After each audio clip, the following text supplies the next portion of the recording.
bienvenue dans Défaire les idées. Je suis Sonia, je vous accompagne lors de notre 7e numéro. Nous vous donnons rendez-vous de 21h à 22h le premier dimanche de chaque mois pour un nouvel épisode, rediffusé tous les dimanches suivants et disponible en podcast à tout moment. C'est l'émission qui questionne les évidences, les discours dominants, les automatismes de pensée.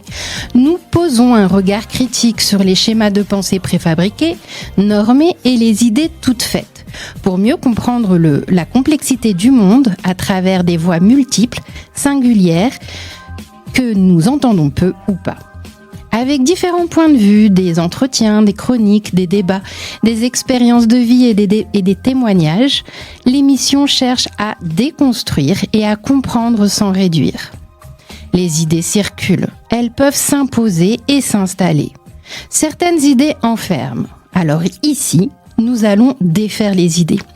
Parce qu'avant de comprendre le monde, il faut parfois le regarder. Et qui plus est, le regarder autrement. Se sentir libre, c'est peut-être une évidence, presque un réflexe, un mot que l'on croit comprendre, que l'on utilise sans y penser, jusqu'au moment où une situation vient en troubler le sens. Une vie traversée par les frontières, par les dangers, par l'exil. Une vie qui commence en Iran, dans un pays où les libertés fondamentales, s'exprimer, se rassembler, choisir, sont fortement restreintes, où la répression politique, la censure et les violences envers les opposants restent une réalité quotidienne. La fuite, quitter sa famille, son pays, pour chercher ailleurs ce que beaucoup appellent simplement la liberté. Et puis la France, un pays qui se pense et se dit libre, qui s'est construit sur des droits, sur des principes, sur l'idée même d'émancipation. Un pays où, en théorie, chacun peut parler, penser, croire, choisir. Mais alors, une question dérange. Qu'est-ce que cela veut dire être libre ? Car on ne se contente pas d'opposer deux mondes, l'un oppressif, l'autre libéré. On interroge, on doute, on bouscule.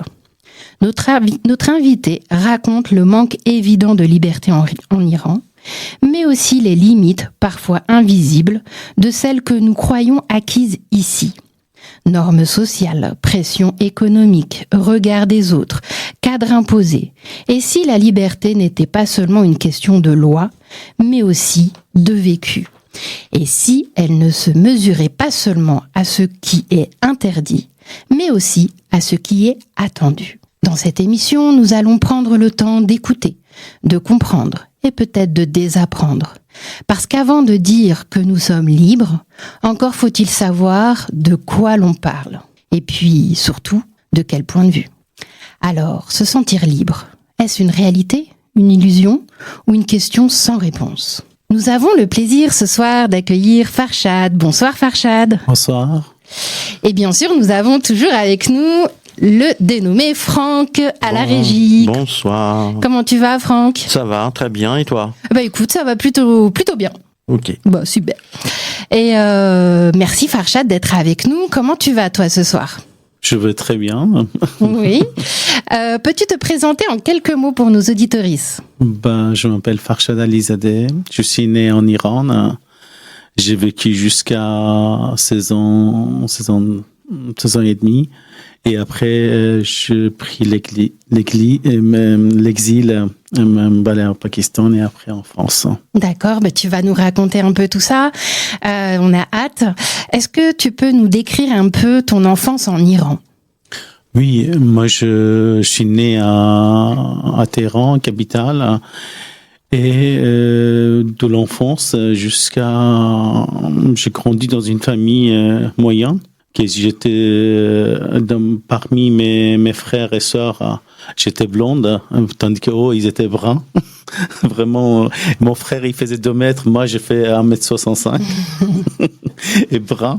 Et quand je plaisantais en disant, quand j'ai rencontré des amis, quand je présentais mon frère, personne ne croyait, personne. Vraiment, c'était incroyable. Et il faut savoir, moi j'ai grandi dans l'Iran, c'est un pays musulman, chiite, Et moi, je suis de minorité Baha'i. J'ai dit ça, c'est parce que plus tard, vous comprendrez pourquoi je dis ça. Et donc, Baha'i, pour expliquer à nos auditeurs, oui, c'est une autre religion. Voilà, c'est une religion qui est née en Iran il y a 150 ans. En gros, c'est unité du monde, égalité des hommes et femmes, etc., etc. C'était très mal vu par rapport les clergés iraniens, et c'est pour ça que c'est après, quand il y a eu la révolution iranienne, il y a beaucoup de gens ils ont perdu leur boulot parce qu'ils travaillaient pour le gouvernement. Mais il y a beaucoup d'étudiants qui n'ont pas pu étudier parce que à l'université ils n'avaient pas le droit d'étudier, etc., etc. Et pourquoi ils n'avaient pas le droit d'étudier? Justement parce qu'ils étaient bahis et en réalité de notre enfance, ils nous demandaient de aller plus loin. Et vraiment, c'était les bahis, c'était très ils étaient dans le haut rang de administration iranienne, souvent. Donc ça, c'était avant l'arrivée de l'État islamique. Oui, c'est ça. Et après, tout est fini. C'est vraiment tout. Et même ils ont arrêté, ils ont exécuté pas mal de gens, etc., emprisonnés. Et voilà, c'est quand les révolutions, vraiment, j'ai vu les révolutions iraniennes, j'ai vu les gens les étudiants qui manifestaient, le moment où ils étaient très enthousiastes, etc. Moi, je regardais et souvent, c'est ce que j'aimais pas, de voir que toutes les populations, ils sont pas là. Ça veut dire que vous voyez dans les manifestations souvent des femmes avec des voiles ils étaient là, mais quand il y a eu la révolution iranienne, guide suprême iranien, le Khomeini, quand il est arrivé au pouvoir, il a promis énormément de choses, la liberté, etc., comme toutes les révolutions. Et 6 mois après, s'il vous attrapait avec ce cassette-là, vous étiez en prison. Ah oui. Et ça, Ouais. c'était pendant ton enfance, du coup? Moi, j'avais 13 ans quand la révolution iranienne arrivait. Est-ce qu'il y a des choses qui t'ont marqué pendant ton enfance? Est-ce que tu as des souvenirs? Oui, disons, dans mon enfance, non, c'était vraiment, moi, j'ai dit, pour moi, c'était tout allait bien jusqu'à la révolution. Et c'est là que, quand la révolution iranienne arrivait, que c'est là que vous voyez les différences. Et c'est vraiment, vous voyez les chamboulements de tout. Et tu peux nous donner un exemple de comment on voyait ce chamboulement? Avant la révolution iranienne, il y a beaucoup de gens qui mettaient les cravates, tout ça. Les cravates, ils disparaissent. Disons, les barbes, les chapelets, tout ça, et le pouvoir en réalité changeait. Si vous aviez pas barbe, etc., il faut savoir en Iran, il y a une époque quand la guerre a commencé, ils donnaient les rationnements les Iraniens. Et si vous aviez pas barbe, et si vous aviez pas chapelet, comme pour prétendre que vous êtes islamiste, etc. Il fallait attendre très longtemps le truc. Donc en réalité, il y a beaucoup de gens, ils ont changé. Comme la chanson, il disait il faut changer la chemise. Ils ont changé la chemise, et parce que le pouvoir vraiment il est entré.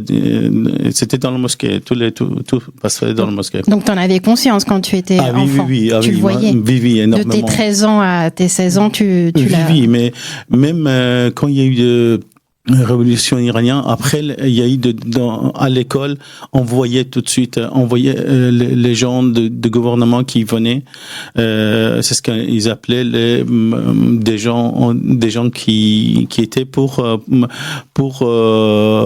surveiller les étudiants, pour les élèves et les profs, pour qu'ils étaient dans bon chemin, qu'ils soient pas. D'accord, donc il y avait une présence gouvernementale fondamentale dans les écoles pour vérifier, dès le surveiller. Dès le départ. Vraiment, c'est pour surveiller le truc. Et c'est là que vous comprenez.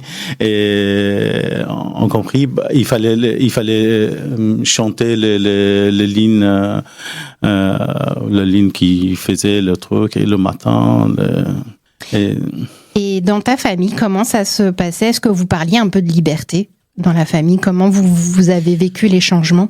En réalité, on était très triste parce qu'on voyait on voyait où on va aller. Parce que vous savez, quand on est dans un pays que vous voyez les différences. Même moi, quand j'étais petit, il y a des fois, j'entendais des gens qui m'insultaient. Il disait des gros mots sur ma religion, etc. Et une fois, je suis venu... C'était d'autres enfants, des adultes? Non, c'était des adultes parce que dans le quartier, ils nous connaissaient. Et moi, une fois, j'étais triste parce qu'il y a un mec qui était dans la rue il m'a insulté. Et je suis venu à la maison, j'ai dit, maman, je comprends pas, je connais pas ces gens-là. Et pourquoi ils m'insultent? Moi, je savais même pas qui est-ce. Et il m'a regardé dans mes yeux, il m'a pris dans le bras, il a dit, tu sais, ils savent même pas pourquoi ils sont musulmans. Alors, laisse-le, ces gens-là, ils sont des ignorants, etc. Donc, moi, j'étais très touché dans ces sens. Et la liberté, la liberté, on savait que c'est fini. À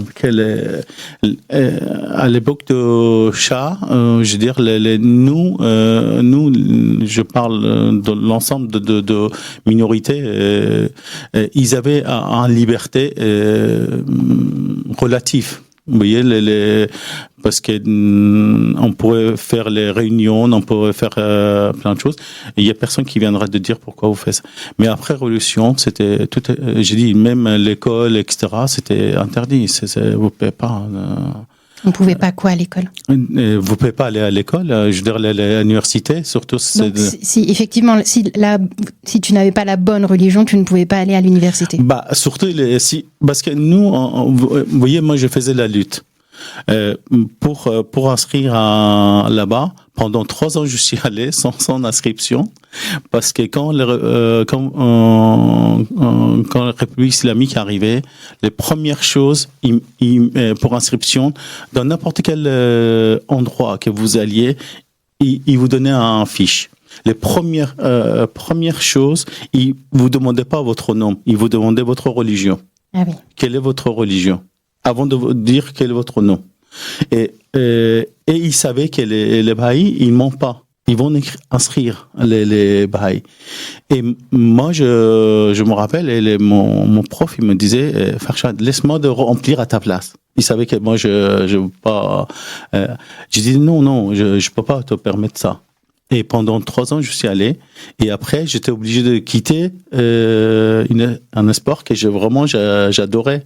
Mais tu aimais beaucoup l'école et tu as dû quitter cette école parce que... disons, dans les sports, je veux dire les sports. Et ils m'ont... Qu'est-ce que tu faisais comme sport? La lutte gréco-romaine. Et même dans l'école, ma sœur et le directeur, il a appelé ma mère. Ma mère était malade, donc ma sœur qui est venue en disant et il disait que je comprends pas pourquoi il fait pas les prières.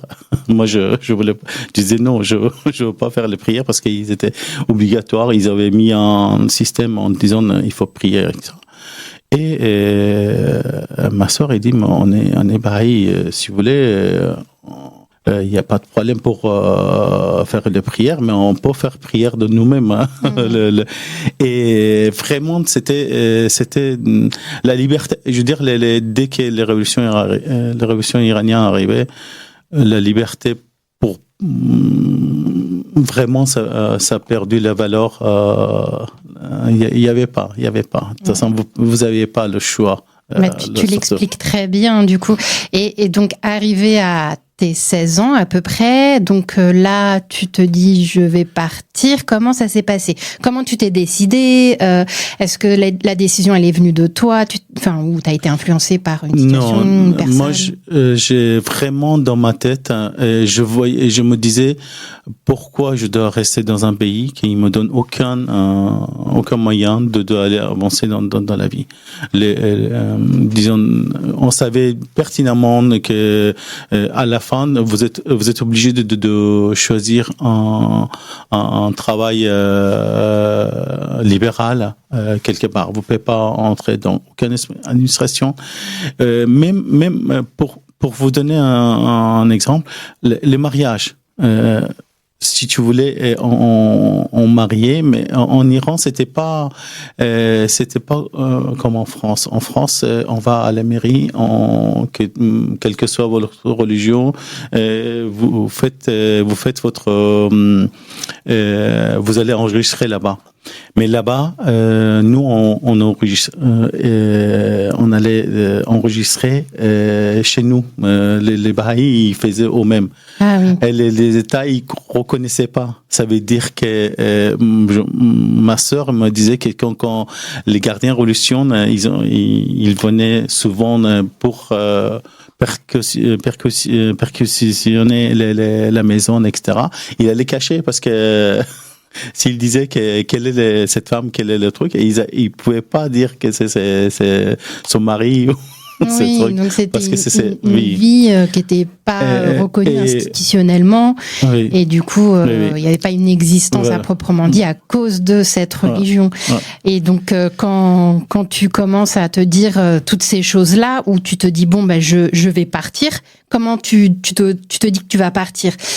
Qu'est-ce que tu as ressenti, le fait de quitter ton pays? Comment ça s'est passé? Je crois que quand on est jeune, on a plus de liberté dans la tête. Ça veut dire on peut choisir très facilement les choses. Tandis que quand on prend l'âge, c'est plus difficile. Dans n'importe quel choix, je dis. C'est pas seulement. Mais moi, je dis, pour moi, c'était clair et net. Je pourrais pas avoir avenir dans ce pays, donc j'ai choisi de partir. Donc tu le savais, ça, en toi tu le savais. Dans ma tête, oui, je sais. Le tourneur qui prenait la République islamique, ça me plaisait pas du tout dans n'importe quel sens que je prenais.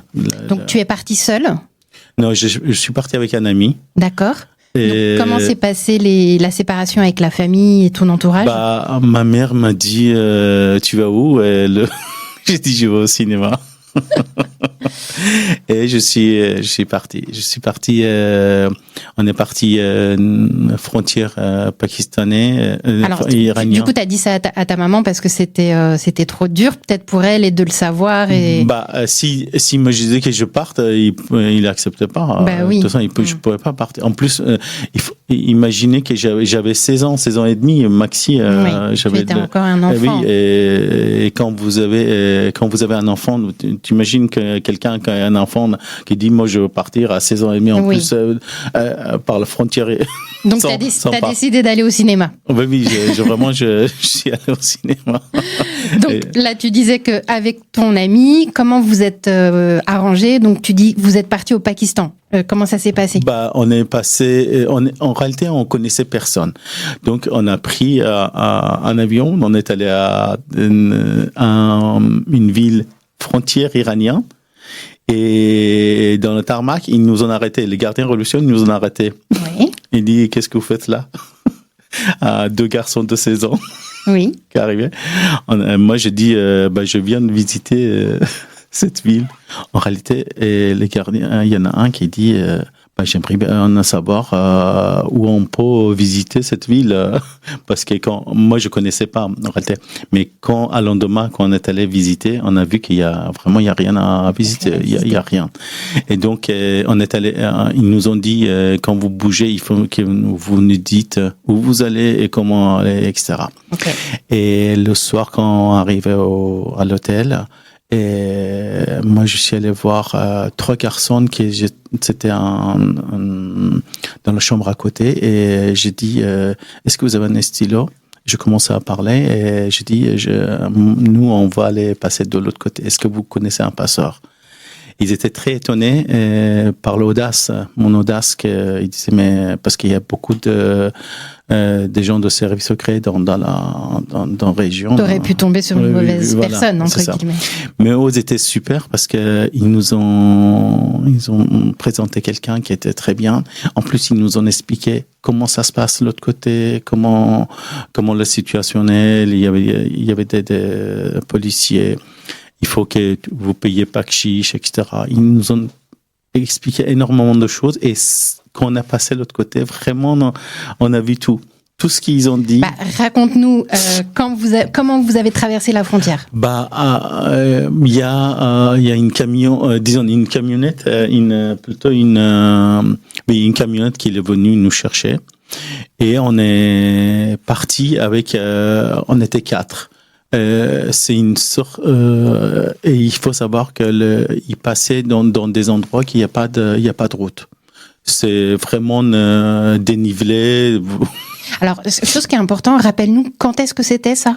C'était 1984. Ok, d'accord. 1984 et quand on est allé là-bas. Et à un moment donné, le conducteur il nous a dit, je comprends pas, il y a personne qui vient en face, c'est pas normal, etc. Descendez. On a descendu tous les trois, moi, mon ami et les passeurs. On a attendu pendant 20 minutes. Il est allé faire un tour. Il est venu. Il dit bon, écoutez, je vois rien. On y va. Et là, quand on est monté dedans, au bout de, je crois, même pas une demi-heure, on a rencontré deux voitures policiers, gardiens religieux plutôt, il faut préciser, qu'ils étaient pleins, ils étaient une vingtaine, je crois, dans 2 voitures différentes. Et il y en a un qui est descendu, il a demandé qu'on arrête. Et le conducteur, il a ralenti. Quand il arrivait devant, il a accéléré. Alors le conducteur, là où vous étiez, la camionnette où vous étiez, donc il a ralenti et ensuite... Et dès qu'il est arrivé à leur niveau, il a accéléré. D'accord. Je dis, il n'y avait pas de route parce que quand vous roulez dans des endroits dénivelés, etc., votre tête, il tape là-haut et vous montez et descendez sans arrêt. Et les moments où il nous disait, le conducteur, il disait baissez la tête. Et moi, je comprenais pas. Je disais mais pourquoi je dois baisser la tête? Et moi, au début, je croyais que c'est parce que il veut pas que je tape le truc. Mais en réalité, tu pensais que il voulait pas que tu tapes le plafond, voilà. C'est ça, de la camionnette. Et après, on a su que ils ont tiré mais moi en réalité j'ai pas vraiment. Donc, quand tu dis tirer, c'est des armes à feu? Oui, bien sûr. Donc ils ont tiré sur la camionnette. C'est parce qu'il y a une balle qui a été traversée par la disons vitre arrière. Par le truc et c'est comme ça qu'on a su. Et on arrivait dans vraiment les frontières. Parce que les passeurs étaient dans une vraiment village baloutche juste à la frontière. Ils nous ont laissé à côté et le conducteur il est parti et il m'a dit le passeur il nous a dit qu'il viendra le soir. Il est venu le soir avec. Donc là, vous avez traversé la frontière. Non, on n'a pas. On est resté à côté une sorte de rivière. Le village était un peu plus loin, et il est venu le soir avec un chameau. Oui. Et avec le repas qui était génial parce que c'était poulet, je sais pas quoi. Et on a mangé. Il nous a dit montez sur le chameau. Mais sur le chameau, il faut ouvrir la jambe. Vraiment, c'était écarté, etc. Moi, j'ai monté, mais au bout de 2-3 minutes, j'ai dit, écoutez, moi, je préfère marcher. Je veux pas de chameau. Et j'ai descendu et on a marché. On est passé les frontières. Et le moment où il a dit, c'est la ligne entre Iran et Pakistan. Et je retournais et j'ai dit, j'espère que je reviendrai un jour. Et on est parti et Et après, là-bas, au Pakistan, ils nous ont arrêté, comme ils disaient, ils nous ont arrêté plein de fois. Il fallait payer bakshish, etc. Parce qu'il faut vous avez savoir. payé beaucoup de bakshish Disons, aux policiers pakistanais, c'est ça? Oui, pour oui, rester là-bas? Militaires pakistanais. Militaires. Ils ont souvent, c'est des militaires. Et ils disaient, soit vous me donnez à moi un soldat simple, soit vous passez, vous donnez, donnez-moi $200. Sinon, vous passez là-bas un peu plus loin, ce sera à $500. Si vous passez au-dessus, au général ou n'importe, ce sera $2000. Ouais. Il faut choisir. Et ils nous laissaient. Et souvent, on préférait de payer les soldats douce. On passait douce. On savait qu'il faut payer pour la ligne. Il n'y a pas de, parce qu'au Pakistan, les gens, ils sont pas vraiment bien payés. Ils sont très pauvres, etc. Donc, c'est bakshish, c'est la. D'accord. Donc, tu as passé quelques instants on va dire quelques années au Pakistan. Combien de temps t'es resté? Pendant 2 ans, presque. D'accord. T'es resté 2 ans. Qu'est-ce que tu as fait là-bas au Pakistan pendant 2 ans? Pas grand-chose. Je voyageais un petit peu à gauche, à droite. D'accord. J'ai voyagé toutes les villes pakistanaises. Rawalpindi, Karachi, Islamabad. Vraiment, j'ai un petit peu, j'ai fait tout. Et moi, c'est ce que. De 16 ans à 18 ans, tu as fait des voyages, tu as voyagé. Et en plus, avec les Pakistanais. Moi, j'ai vraiment, j'étais plus avec les Pakistanais qu'avec des amis iraniens que j'avais. Et donc, c'était, oui. Et là, j'ai beaucoup aimé Pakistan. C'est un pays. Pakistan, ça veut dire c'est pays propre. Mais tout ce qu'il n'y a pas dans ce pays, c'est pauvreté. Vraiment, ouais. c'est. Donc, tu as vécu 2 ans là-bas. Oui. Et ma question brûle. Mais comment tu as fait pour atterrir en France? En réalité, normalement, je devais aller en Australie.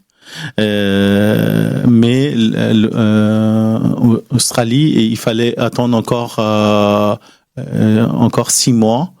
Et juste avant, ils nous ont dit que la France, il ouvre ses portes pour 15 personnes seulement. Et moi, j'ai changé comme ça d'un coup. D'accord.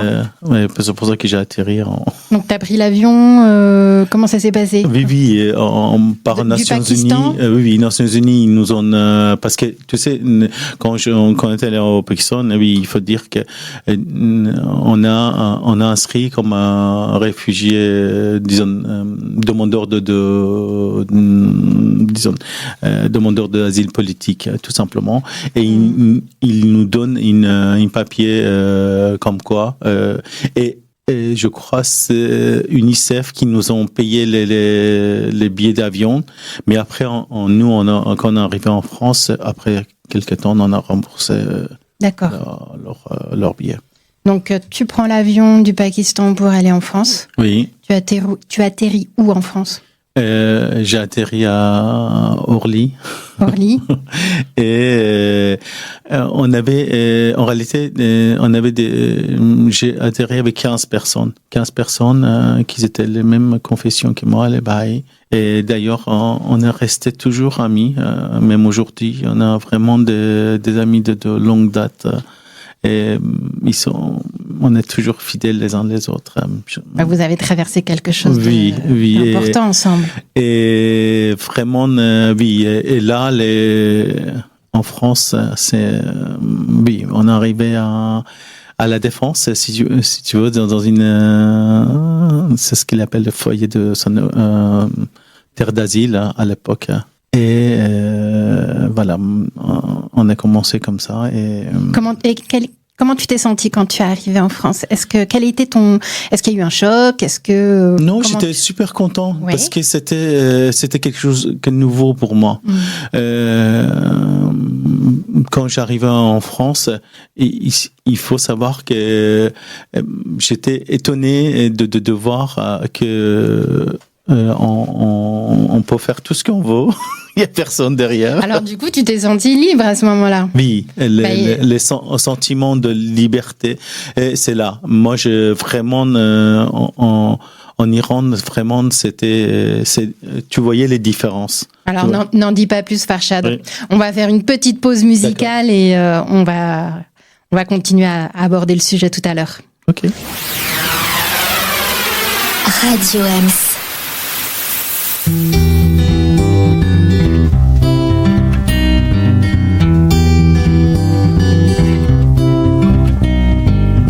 Road tripping with my two favorite allies. Fully loaded, we got snacks and supplies. It's time to leave this town, it's time to steal away. Let's go get lost anywhere in the USA. Let's go get lost, let's go get lost. Blue, you sit so pretty west of the one. Sparkle like with yellow icing, just a mirror for the sun. Just a mirror for the sun. Just a mirror for the sun.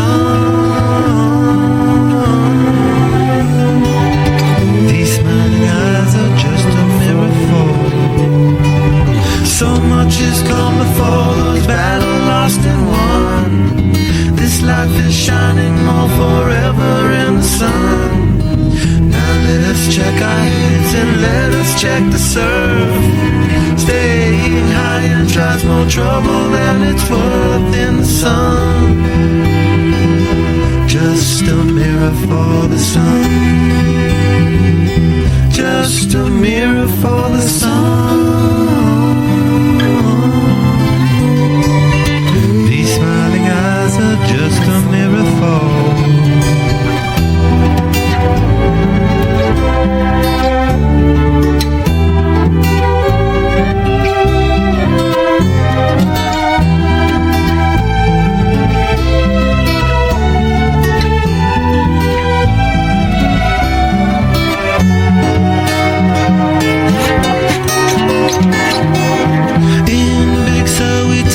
Time to linger on. We three honky dories got our snake finger on. Now let us drink the stars, it's time to steal away. Let's go get lost right here in the USA. Let's go get lost, let's go get lost. Blue, you sit so pretty west of the one. Sparkle light with yellow icing, just a mirror for the sun. Just a mirror for the sun. Just a mirror for the sun. These smiling eyes are just a mirror for. These smiling eyes are just a mirror for. Your smiling eyes are just a mirror for.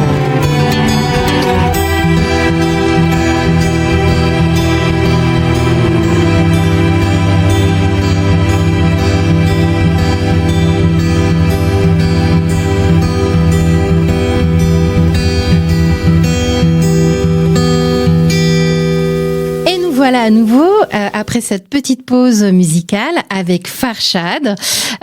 Tu nous disais que voilà, tu étais arrivé en France. Tu nous racontais un peu ton parcours, donc de l'Iran, du Pakistan et nous voilà en France. Donc tout était une découverte pour toi et tu disais aussi que tu te sentais libre. Est-ce que raconte-nous un peu donc cette arrivée et comment tu as est-ce que tu as rencontré des difficultés, est-ce que comment tu as construit ta vie par la suite? Et en réalité, oui, quand j'arrivais en France, mais vraiment j'avais une sensation de liberté. Et moi, je suis un garçon très sociable, donc c'est très facile à aller vers les gens. D'ailleurs, quand je suis arrivé en France, on est allé à Jian. Je crois que c'est une petite ville qui est il y a 150 km d'ici à Paris. Et c'était une petite ville de 10 000 habitants. Et là-bas, on avait pour apprendre les français. Souvent, moi, j'allais dehors voir les jeunes, etc., pour parler avec eux, et ça m'aidait énormément. Donc, c'est pour ça que j'ai appris rapidement, très rapidement, beaucoup plus facilement que les autres qui sont venus avec moi. On va dire que tu as échangé avec les locaux. Voilà, c'est exactement ça, et même plus, vraiment, c'est comme ça que j'ai vraiment j'ai appris français, etc. Et là, au début, on patauge un petit peu parce que on sait pas qu'est-ce qu'on doit faire, etc. Orientation on est un petit peu, vu que j'étais seul un petit peu. Je dirais, il n'y avait pas de famille, etc. Donc, il fallait que c'est toi qui choisis. C'est toi qui dois choisir ce que tu veux faire, etc., etc. Donc à 18 ans, tu étais tout seul pour prendre des décisions, c'est oui, ça? non, c'est pas ça, mais disons, je dis, au début, comme n'importe quelle chose, vu que tu es méconnaissance de pays, disons, tu connais pas encore la France, tu connais pas la loi, tu connais pas plein de choses, et tu es un petit peu à gauche, à droite. Moi, je crois que j'ai commencé par la restauration. Et après, pendant 6 mois, je crois que je faisais la restauration, etc.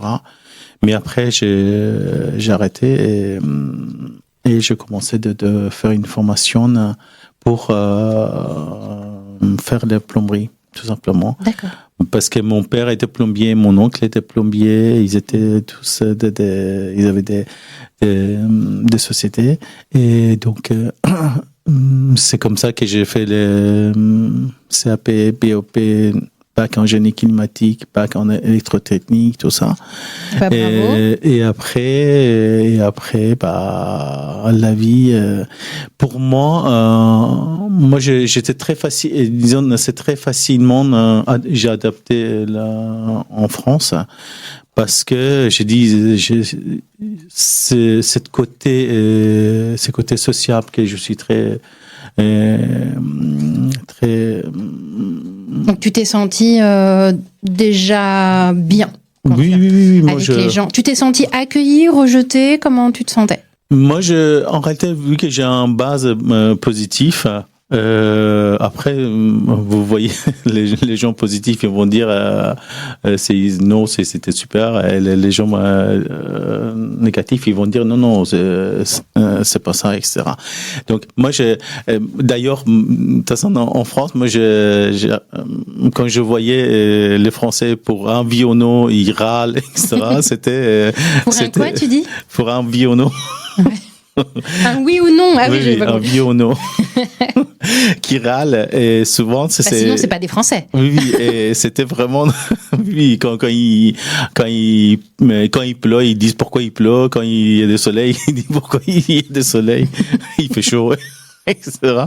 Donc pour moi c'était vraiment étonnant, et surtout moi c'est ce que vraiment ça m'a marqué de voir que les gens quand ils sont pas contents, ils vont manifester. République Bastille, il vient, il ouvre les pancartes, tout ça. À la fin, il ferme et il part. On ne voyait pas peut-être en Iran. Non. On n'avait pas. À l'époque, oui, vraiment, c'est non. Mais petit à petit, quand j'ai avancé dans des choses, et je voyais que les choses qu'on voit, c'est pas ce qu'on croit. Souvent, moi, je disais que la liberté, c'est une bonne chose. C'est vrai qu'en France, tu peux faire tout ce que tu veux, mais au bout de certains temps, j'arrivais à un point de dire qu'on n'est pas si libre que ça. Donc en fait, quand tu es arrivé, tu as eu ce sentiment d'être libre. Oui. Donc tu t'es senti chez toi. Oui. Voilà, tu t'es inséré, on va dire. Ouais. Tu as trouvé ta voie professionnelle, ta voie, on va dire, tes relations, tes amis, etc. Et après, il y a eu un doute en toi? Oui, parce que en réalité, quand je voyais n'importe quelle personne, en réalité, ces limites, ces libertés on prétend d'avoir, on est toujours limité dans la tête. Ça veut dire que si dans une famille quelconque de minorité, disons, d'une religion à l'autre, ça changera énormément. Quel que soit les musulmans, les chrétiens ou juifs. Alors, il faut que tu nous donnes des exemples pour qu'on comprenne. Alors, par exemple, moi, disons, quand j'arrive en France, je voyais que par exemple, les juifs, ils peuvent pas toucher l'électricité. Souvent, je me rappelle une fois une jeune fille à 10 heures du soir, ils m'ont demandé de taper le code pour qu'il entre dans leur immeuble. Et là, je comprenais pas. Et après, il m'a dit, oui, on est des confessions juives, etc. Et vraiment, en réalité, ils étaient quand je le voyais, ils étaient vraiment enfermés. Vraiment, ça m'a contrarié énormément dans ma tête de dire pourquoi ils sont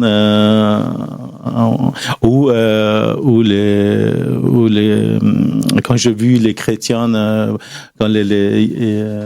qu'ils ont fait un film sur les Jésus, quand je me rappelle, ou après les musulmans de vraiment, pas tous, mais souvent ils ont emprisonné dans leur truc. Et malgré que on dit en France on est libre, mais en réalité souvent les gens ils sont pas libres. C'est pas si simple que ça. C'est pas si simple que ça. Donc pour toi, tu dis tu sens qu'il y a une illusion de la liberté. Oui. Mais que, en fait, il y a des pratiques, il y a des rites, on va dire qu'il y a des normes sociales. Oui. Même dans la politique, regardez les gauche ou droite. Je veux dire, quand vous voyez quand ils parlent, quand ils sont dans leur truc, et je trouve pas qu'ils sont libres. Je crois pas qu'ils sont libres. Même s'ils disent, parce qu'ils sont enfermés dans leur et si vous dites contraire à ce qu'ils disent, ça va pas être bien parce qu'ils vont tout de suite, ils sont fâchés, ils vont tout de suite monter au ciel, on dirait. Donc si je comprends bien, c'est qu'effectivement il y a cette illusion de la liberté et on se dit dans un pays où on est différent, on peut tous vivre ensemble, etc. Et puis c'est pas si vrai que ça. Tu nous dis que finalement quand tu penses différemment, tu vois tout de suite que c'est pas accepté face à. C'est ça. C'est en réalité, je vois que la tolérance c'est pas. Regardez, aujourd'hui, si vous voulez dire quelque chose, moi je me rappelle, si vous dites quelque chose contre les juifs ou musulmans ou n'importe, je veux dire vous voyez ou les chrétiens, chrétiens ou n'importe, et vraiment ça prend une proportion incroyable. Je veux dire, ils vont vous dire que vous êtes. Alors c'est quand tu dis si on dit quelque chose, c'est-à-dire que si tu n'es pas d'accord avec un rite. C'est ça. C'est pas, on n'est pas dans le jugement, attention. Oui, c'est ça. Oui, non, pas du tout. Chacun est libre. Donc effectivement, donc en fait, toi tu vas pointer le manque de tolérance. C'est ça, c'est énormément de. En réalité, j'ai l'impression les gens ils sont moins tolérants qu'à une époque. Moi, je me rappelle quand j'arrivais en France, peut-être c'était c'était pas si strict que ça. C'est vraiment, je veux dire, on a vu au bout des années comment les montées d'intégrisme, quels que soient les bords, etc. Et là, emmener les gens, les pays au bord de gouffre, même dans certains pays, et vraiment, ça changeait énormément de choses. Mais bon, malgré tout ce que j'ai en train de dire, moi, j'ai toujours dit que la France, c'est un beau pays. J'ai toujours aimé d'être là et j'ai toujours je suis content d'être là et vraiment malgré ça je sens libre je sens libre moi-même dans mon corps et dans mon âme et dans mon esprit et on peut dire que malgré toutes les choses qu'on voit qui sont pas agréables en ce moment dans le monde et peut-être la France c'est un pays il rassemble énormément de gens avec beaucoup d'ethniques, beaucoup de pays et c'est moi je suis content de voir d'aller à Porte-Montreuil de voir autant de gens qui étaient tout le bord qui sont là. Qui la diversité. Voilà, diversité oui, c'est vraiment je suis où quand tu marches dans la rue, tu vois qu'il y a énormément des gens métis, etc. Qui sont un mélange des races et des trucs. C'est vraiment oui, il y a un mélange de différents pays et c'est vrai que la France c'est une vraie richesse de ce côté-là. Oui. Après c'est intéressant de ce point de vue de se dire qu'est-ce qu'on en fait de cette richesse ? Est-ce qu'on se nourrit de cette richesse ou alors est-ce que on va être intolérant comme tu disais tout à l'heure et du coup c'est ça qui nous amène à réfléchir un peu cette richesse, est-ce qu'on la rejette ou est-ce qu'on l'accueille ? Non, justement, c'est souvent, vous savez, quand j'arrivais en France, il parlait d'immigration, toujours. Immigration, quand l'économie, il allait pas, de toute façon, c'est l'immigration, c'est eux qui prennent le travail, etc., etc. Mais je crois l'immigration, c'est une richesse pour la France. On peut dire tout ce qu'on veut. C'est vrai, il y a toujours un inconvénient un côté ou l'autre, mais moi je crois que c'est une richesse. Quel que soit maintenant je dis ça dépend comment vous regardez les choses, comment vous voyez les choses, mais on voit. Vous savez, moi je donne toujours cet exemple. Quand j'ai visité le château de Versailles, je regardais les princes, les princesses, etc. Ils étaient toujours un petit peu vous savez, vu qu'ils sont mariés entre eux, et les enfants. Ils se ressemblent, tu veux dire? C'est vraiment ça. Non, il y avait un manque de diversité. Voilà, les gens se mariaient entre eux, c'est ça. Disons, ils voulaient pas donner pouvoir. Ils voulaient pas aller se marier avec des autres, donc ils se mariaient les cousines, cousins, et donc pour garder le pouvoir. Et là, les enfants, vous savez qu'au niveau sanguin, ça donne pas de. Donc j'ai dit, c'est bien d'être divers. Donc, et du coup, est-ce que tu as gardé des liens avec l'Iran, avec des personnes de là-bas? J'ai des familles encore là-bas, des cousines, cousins, oui. Et avec notamment l'actualité, est-ce que tu as des nouvelles?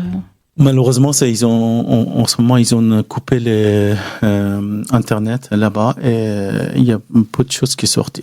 Les dernièrement, il y a plus d'une semaine, que mon cousin qui m'a téléphoné en disant que il était vraiment remonté. Il disait que le gouvernement, il ment.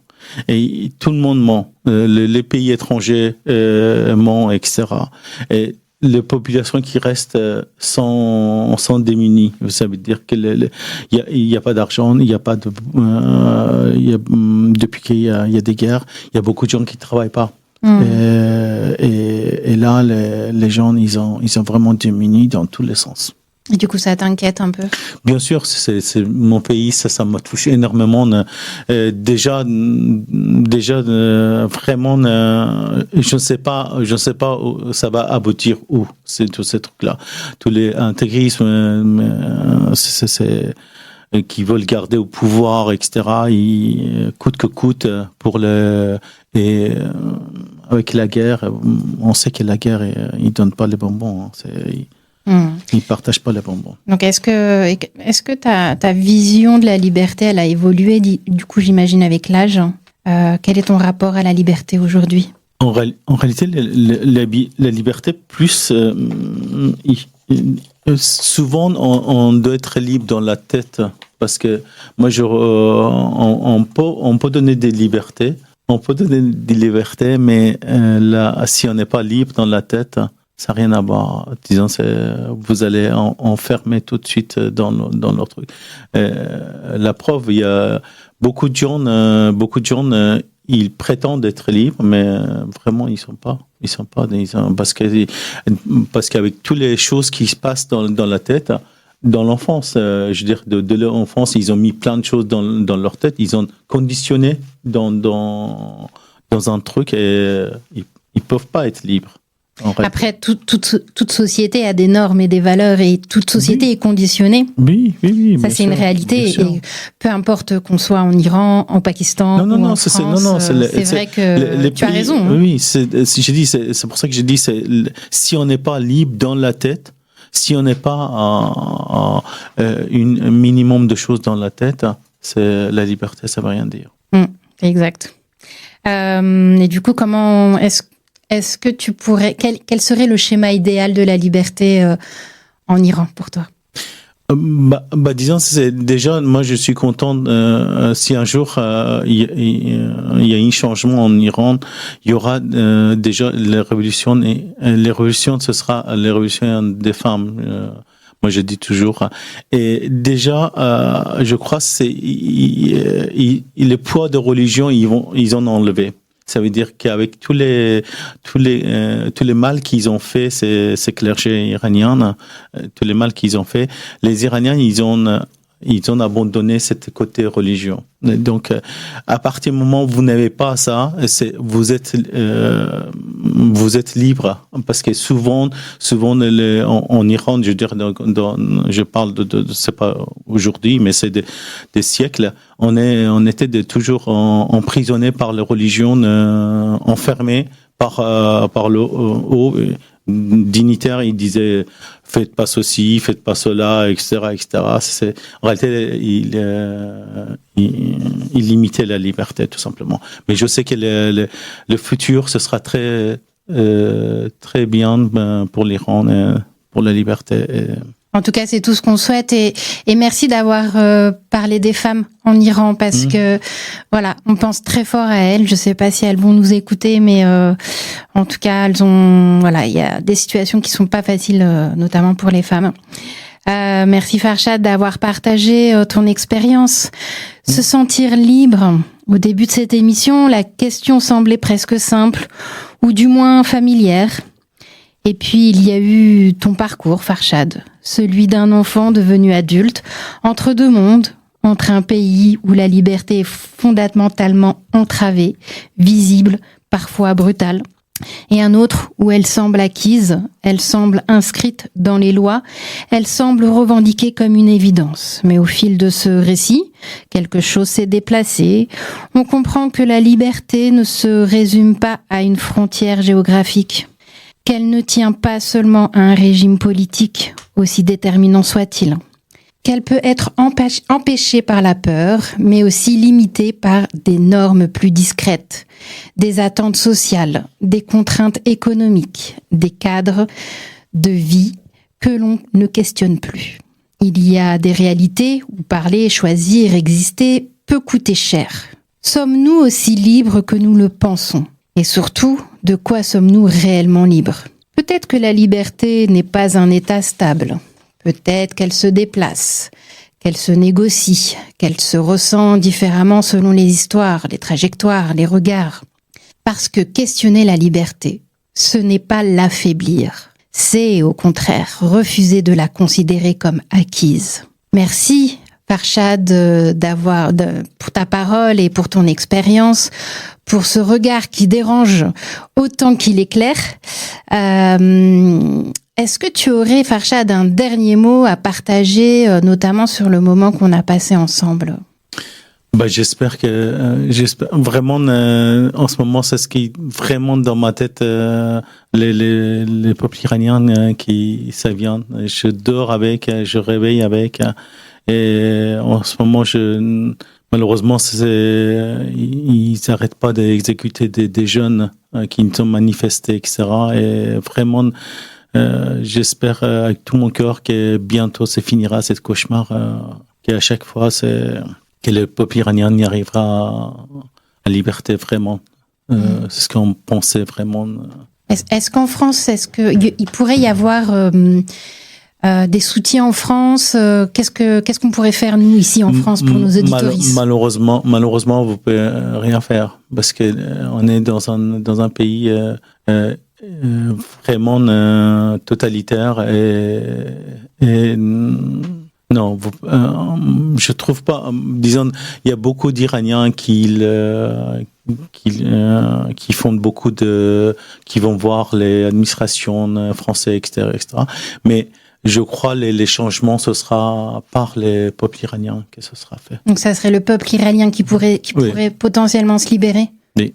Ouais. Oui. Bon, en tout cas, on est tout cas avec eux. Et en tout cas, si on peut faire quelque chose, on le fait volontiers. Merci et on beaucoup. Pense à eux. Merci Farshad, merci d'avoir pris ce temps avec nous.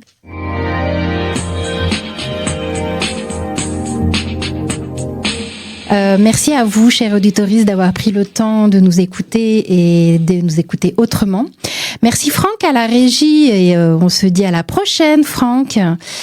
Merci de nous avoir d'avoir pris le temps d'écouter autrement dans Défaire les idées. Si cette émission vous parle, partagez-la autour de vous et abonnez-vous sur nos réseaux sociaux de Radio Ems pour continuer à penser ensemble, à questionner le monde avec un nouveau sujet à défaire. Rendez-vous lors de notre prochaine émission de 21h à 22h, le premier dimanche de chaque mois sur Radio Ems et rediffusé tous les dimanches suivants, ou alors disponible également en podcast à tout moment. Prenez soin de vous, prenez soin de vos idées et surtout, gardez l'esprit ouvert.